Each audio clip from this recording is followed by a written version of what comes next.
what I really feel at the moment is that we are absolutely full of contrary commitments. So what we get from government particularly is we get this fetishization around the concept of social mobility rooted in a system based on choice.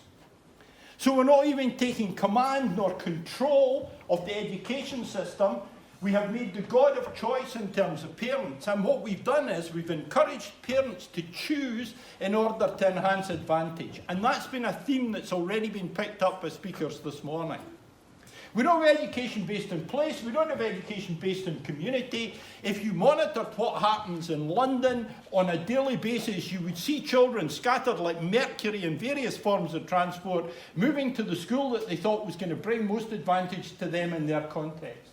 And what happens with a system based on choice is it works to the advantage of those who can navigate it. And what we do effectively, and what we've done in this country for at least the last 6, 7, 8 years, what we've done in this country is we've fractured the system and then asked you to put it back together again in the best interests of children.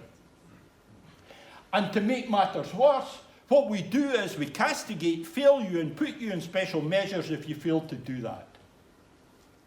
And if anybody's finding this already a little on the angry side, please feel free to leave and seek out somebody more mild-mannered. Because what we've also got is we've got selection based on house price. We've got education, which is commercial. We've already had talk around tutoring. We've got private education. But fundamentally, house prices are dependent on the school that's closest to that area. So what we're doing all the time with this is we're building into the system fundamental inequality.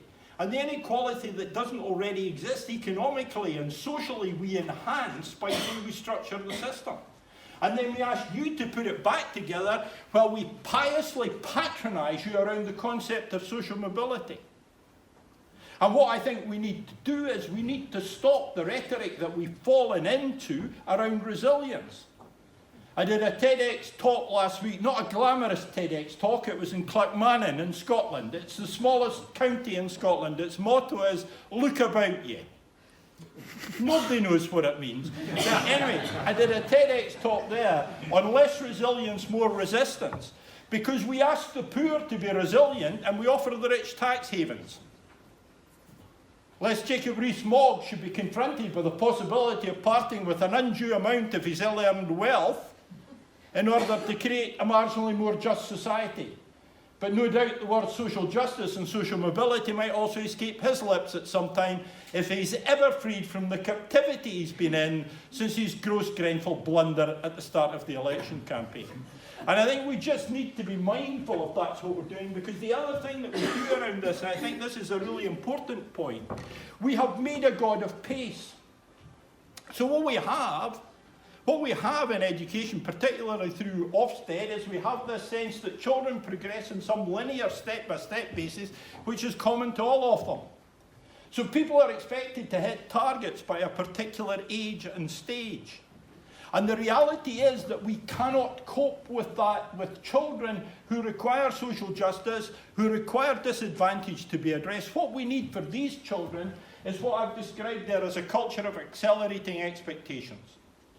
Linear progress for children doesn't matter. It's the destination, it's the point that they reach. And yet we are not allowed to have that culture of accelerated expectation, where what we do is build a culture for learning in early years, through play, through engagement with families and the wider community, where we build that culture in order to create a climate within which children can learn. And then what we look to establish is accelerated expectation so that we catch up with the standards. And that's the reality we're dealing with day and daily. I was teaching last year in a place called Craigmillan in Edinburgh. I was teaching a year 1 class and I was teaching a year 4 class. And I commented to the head how much more difficult the year 1 class was. And she showed me the profile of the class in terms of their economic background, their social background, their diagnosed conditions, the number of times they'd been involved in disciplinary procedures, all the rest of it. And that class, that year 4 class, was a much more challenging class. I said to her, it doesn't feel like that. And she said, David, they've had 3 years of us. That's the reality that our schools deal with. When you heard the two presentations from schools this morning, that's the reality that you heard about. You heard about a culture of accelerated expectation, where what we do is we build the capacity to learn and then we exploit it.